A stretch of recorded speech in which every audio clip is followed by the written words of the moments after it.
Hello, it's Monica from Crafting with Quilling Lady, and I hope you have absolutely fabulous day.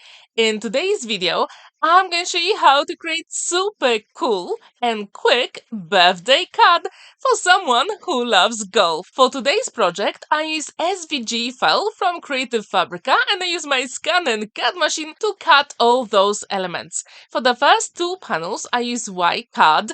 I'm going to use Distress Oxide ink in mustard seed color, and using my ink blending tool, I'm going to mark where the sun is going to be. Now I can take the top panel off, and I'm going to apply even more ink, but only where the sun is. I just want to leave the space where the birds are going to be. So actually using that ink blending tool, it makes your job so easy. So then when I'm happy with the result, I'm going to use different colors to create the sky. Currently the recipient loves ombre blue colors, so I thought that would be the way for sky. So I've got broken china and prize ribbon, distress oxide inks, and I'm going to apply those colors on the sky. I'll try to achieve very blended look. So whenever you do any ink blending, I do encourage you to take your time, because sometimes you're not very happy with the result, but if you go over at least twice, then you will get a smoother effect. So that's exactly what I did here. So as you can see, I only use one ink blending tool, because on one side I've got that lighter color and on the other darker one, so you can actually save some space when you use ink blending tools this way. So I encourage you to do that as well. If you want, you can also use some blending brushes and that will be perfectly fine. However, for speed, I decided to use those ink blending tools.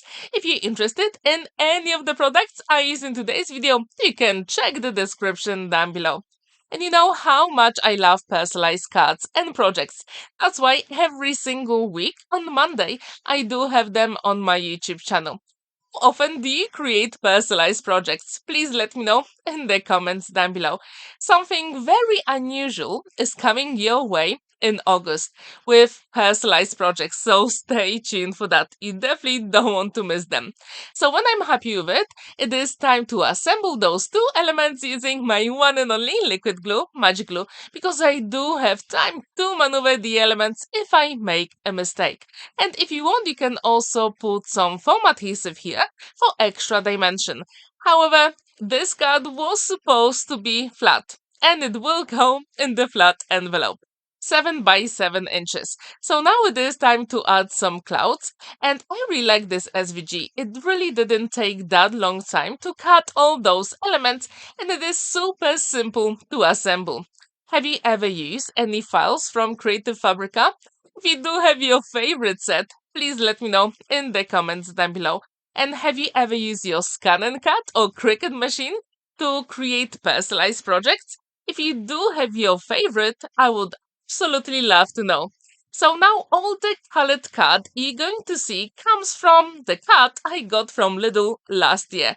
To be honest, I bought a lot, and I really mean a lot of card last year, and I still have plenty to use for my projects. So I'm going to use them as often as I can.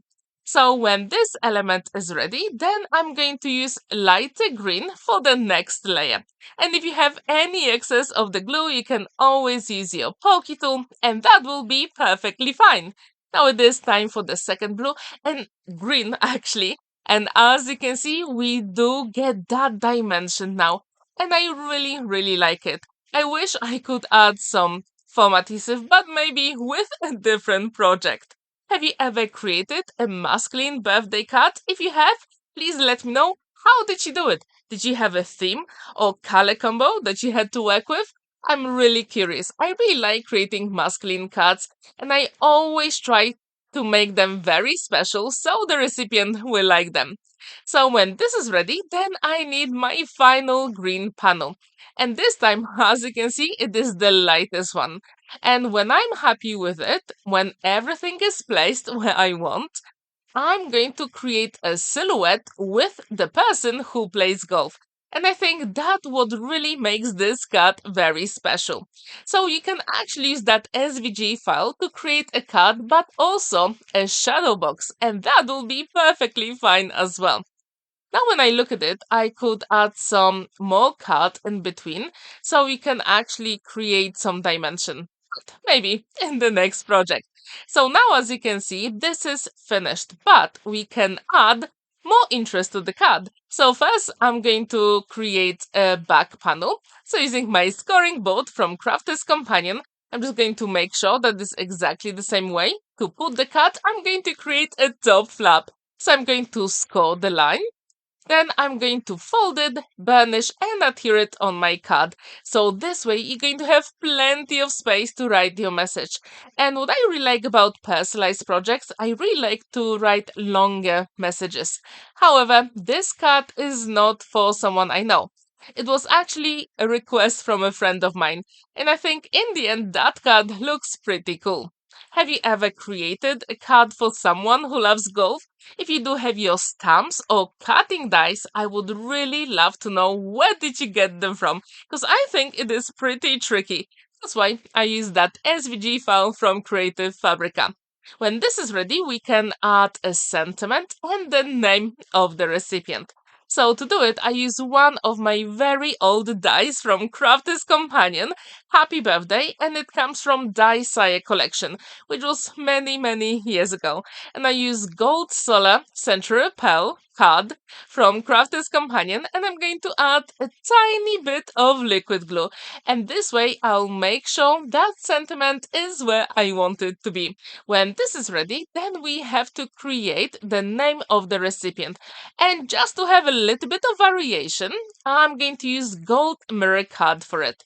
But I'm going to use cutting dice from Simply Made Card Crafts, which you can get that cutting dice set on Craftstash. And I will leave the link in the description down below as well. It is such a nice alphabet and number set. I use it so many times, and if you don't have this die set, I do encourage you to get it. So check the description down below. So when the name of the recipient is ready, the card will be complete. So as you can see, in total, it was a super quick project. But I have to admit, I absolutely love the whole process here, especially when creating dimension with that colored card to create that grass effect. So now the cut is complete. So please let me know, what do you think about this? Would you like to give it a go with your Cricut or scan machine? I'm really curious. So let me know if you like it, or maybe you know someone who likes golf. Thank you so much for watching and spending that time with me. Don't forget to like this video, give it a thumbs up and subscribe to my channel if you're new. And don't forget to hit the notification bell, because every Monday and Thursday I've got videos on my channel. Have a wonderful day and happy crafting!